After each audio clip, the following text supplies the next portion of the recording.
Hi guys! So, just a heads up, if you hear some like screaming or something like that going on in the background, I'm right in front of an open window. I'm not closing it. It's beautiful out. It's finally nice out. It is. I'm gonna call it. It is spring.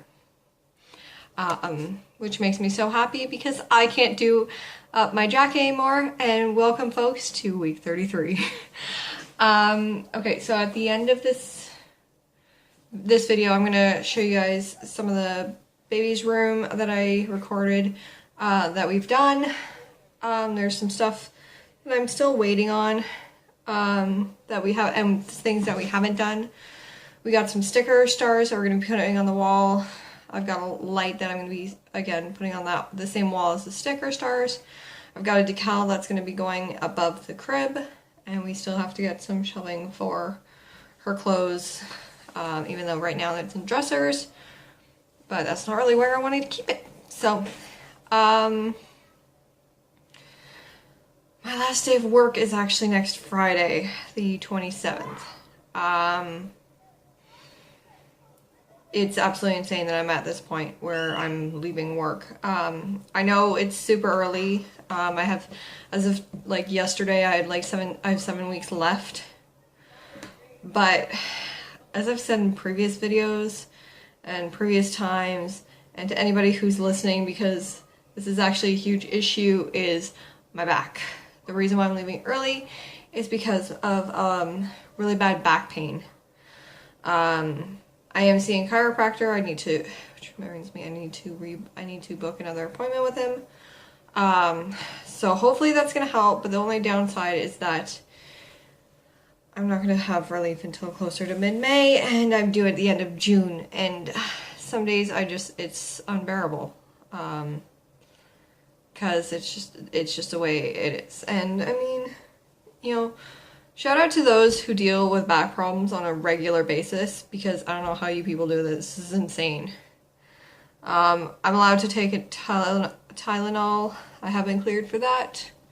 I do wear a brace. I do put on like the heating pad on my back when it gets bad. And I basically do as much as humanly possible that I can to help my back. But at the end of the day, there's really not much I can do. But it's actually kind of crazy because like a year from now, I'm going to be actually looking at buying new clothes, because the way it's working out is, even though my last day is on the 27th, I'm going to use up some of my vacation pay. I have that option with my work, and I talked to my boss about that, and she was saying like, hey, you can do this because I am leaving early. So technically, my mat leave won't actually start until the middle of May, which means calendar-wise, I'm not missing much. I'll actually be going back about mid-May next year. I could have done it where I could have used my vacation pay before coming back, but I figured, this gives me an opportunity that if I decide that I want to come back a little early, that way I don't have to make those arrangements. But yeah, so,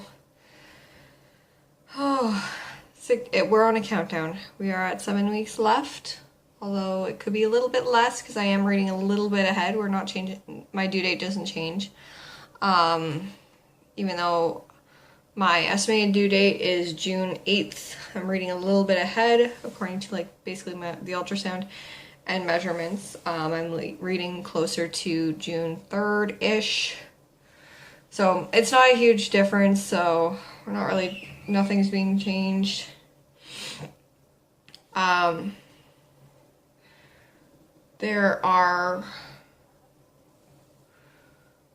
we've been doing prenatal classes, and I'm gonna say they're mostly for math's sake, because honestly, I'm getting some information from it. I'm making a playlist, and they talked about what your options are when it comes to medication and how you want things to progress. And and even though everyone keeps saying oh, best laid plans, blah blah blah, and they're still do a birth plan, so then that way the doctors know that assuming that nothing goes wrong, this is how you'd like it to lay out. Which gets me to what a lot of people are saying is like, oh, you should get an epidural. Okay, so here's the thing. I know the benefits of the epidural. I also know how I am. It's still on the list, but it's actually last on the list. Like, because the way it has to progress, I'm going to set everything up and say, look, I don't necessarily want an epidural. I'm still going to get pain meds. Like, there's other options, and they're all safe. We've looked into them. And the nurse at our prenatal class looked at... Sorry. The nurse at our prenatal class talked about them, talked about any side effects, and there's long-term, there's no side effects. It's the same side effects for the baby and for the mom as an epidural. And regardless of what you do, they'll keep an eye on your baby to make sure everything gets dealt with through the body. Both of you. The epidural is just a little more, I'm going to say involved is the word I'm looking for, but I don't think that's the word I'm thinking of. Okay, so let me talk about my personal reasoning. This is not saying epidurals are bad. Like I said, it's not off the table. It's just not my first option. I'm going to fill out the forms so then that way if I feel that the epidural is necessary, then we can go ahead and do it. So then that way, like I said, it's not off the table. But the they talked about the questions that the anesthesiologist will ask. And this is where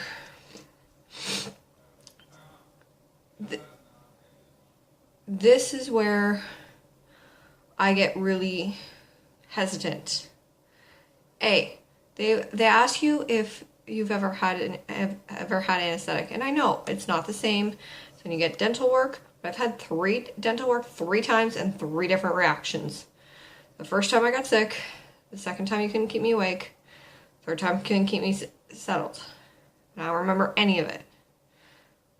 So the second thing about it is once you get an epidural, you can't really move. Like, I want to get up and be able, I want the option to get up and, walk around if it's easier. I'm horrible with pain. However, I don't want the doctors to be like, hey, this is what your body's going through right now. I don't know what to expect. I kind of want to know what's happening. Like, I'll still listen to them. Obviously, if they say, hey, you need to stop pushing for 2 seconds, fine. But I don't want them to be like, hey, the baby's coming out. Like, I don't know. Part of me kind of wants to feel that. Am I crazy? I'm probably crazy. Anyway, so the epidural is on the list. It's just on the bottom of the list. It's just, I don't know if I could sit there and not move and potentially get a needle in my spine. Like, that doesn't appeal to me either. I am still getting pain meds because, just because I don't want an epidural doesn't mean I want to feel everything. I'm not talking about like, hey, I want to do a natural birth. No, not for me. But I will tell them, like, look, if it's getting close to, like, no or go, and on the epidural timing, because I know there's a time limit that you can do. There's a certain time limit, and if you go past that time limit, epidural is a no-go. I still want them to say, like, hey, do you want an epidural? If it's still no, it's like, no, you know what, I think I can handle it. That's complete. I just want more options. I want to have the choice. I don't want the doctor to say, hey, this is what you're doing. No, that's not happening. So the first class, we've had 2 classes, and there's one more coming up this week. The first class is talking about, like, options and more or less about what the coaches can do as a coach. And, I feel like that was more beneficial in Matt's case because let's be real. He's, even though my mom and I think Matt's mom might be there, I don't know. Um, even though they'll be there, they're not my coaches. End of the day, Matt's gonna be the one coaching me because he knows how to handle me when I'm gonna say duress, but that's not the word I'm looking for. This is happening a lot, guys, where I think of a word where I'm like, is this the word I'm looking for? No, but this is the closest thing to it, so we'll just go with that.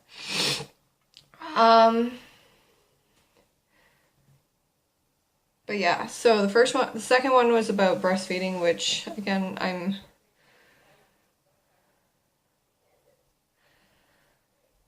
there's a lot to it, so I'm not going to get into that one.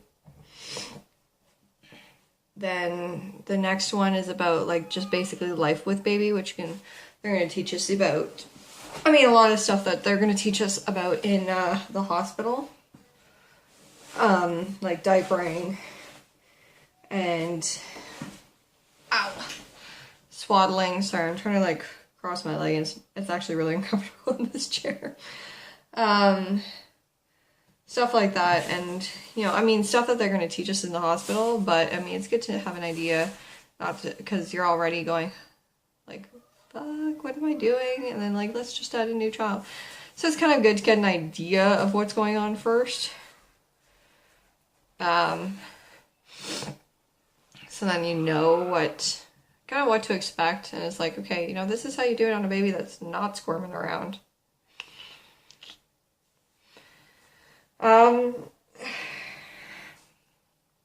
What else? You guys tell I got my eyebrows done? They look a lot better now. But yeah, okay, symptoms. So, things I've been dealing with. For the most part, I'm up like every 2 to 3 hours, but past 2 nights, I actually got sleep, and it's glorious, and like consistent sleep, where like on Thursday, I went to bed at like 10ish, because the class ended up running late. It usually goes till about 8:30. We got out of there 8:45, and I usually pick up some dinner, because we try to eat, but then it's like, I have leftovers, but quite often we don't want it, and like, it's once a week for 3 weeks, and then whatever. So we don't usually eat like at 9 o'clock at night. But yeah, so I ate, digested a bit, and then went to bed, and then I slept for most of the night, and it was, oh my god. I woke up in the morning going, did I slip into a coma? Like, this hasn't happened in months. And then last night, we were at my mom's until about 7:30-ish. I think we got home closer to 8. So we didn't end up having dinner, which my mom's watching. I'm sorry, we stayed so long and didn't intend to. She missed dinner too. But then we got home, and I ended up making like a grilled cheese at like 10 o'clock, at like 9 o'clock at night. So I think the secret to me actually sleeping is eating. Because when I eat late, like really close to when I go to bed, I sleep really well. I still had to take a nap today, because that's just how my life is now. But last night I went to bed at like 10:30. I didn't wake up until Angel bugged me at like 5, which I was like, the hell is going on? And then I went back to bed and woke up at like 9:30, which is the latest I've slept like in a long time. Even though I'm exhausted, I can't sleep. So, third trimester, what I call it is third trimester first trimester exhaustion, but third trimester uncomfortable.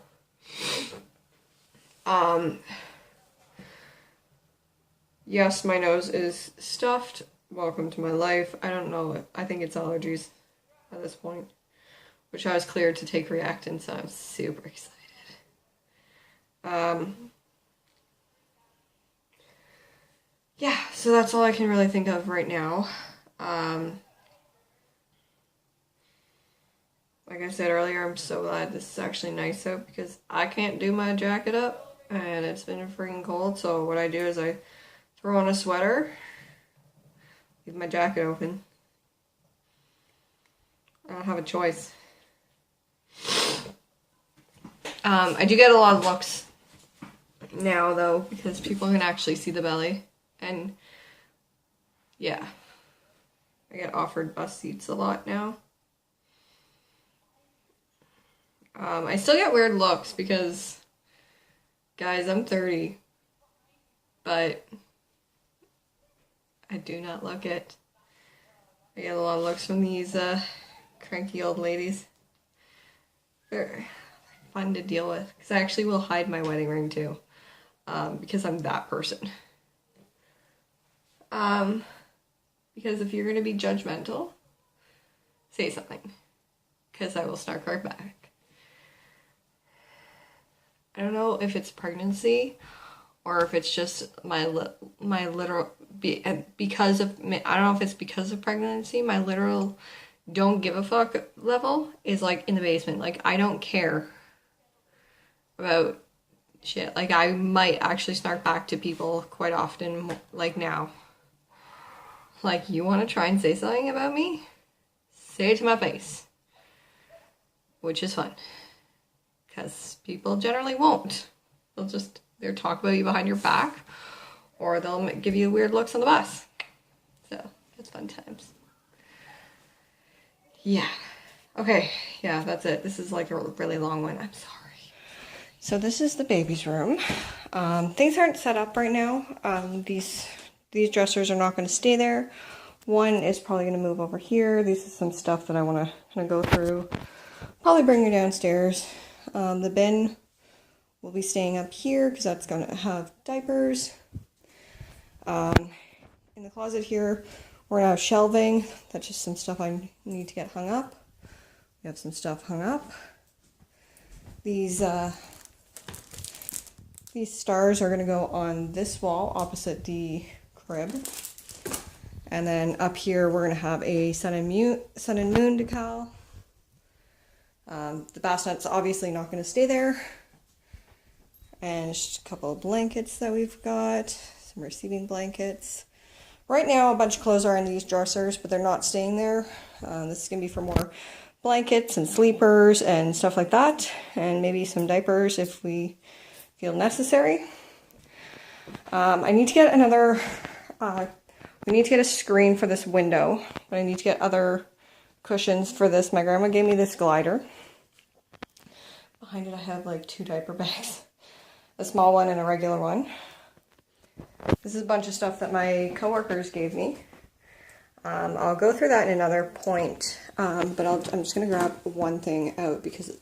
No, I'm going to grab 2 things out because they're really cute. So they got me this, matching pants. And, oh no, it's underneath stuff. So, okay, so I also got a hat with little booties, but we also got a little towel with bunny ears. It's so cute. Up here, we're going to have, right now, that's all like 9 months plus. Because we've received a lot of stuff that, you know, not everything is going to be needed right away. So I'm going to have some bins up here. I may just leave that. That's not a priority, but I may just leave that for right now. This mesh thing is actually a bumper thing for the crib. Got a monitor here. Again, I got this from my coworkers. The star is going to go with the stars on here. And that's the baby's room so far. I'm pretty glad things are working out.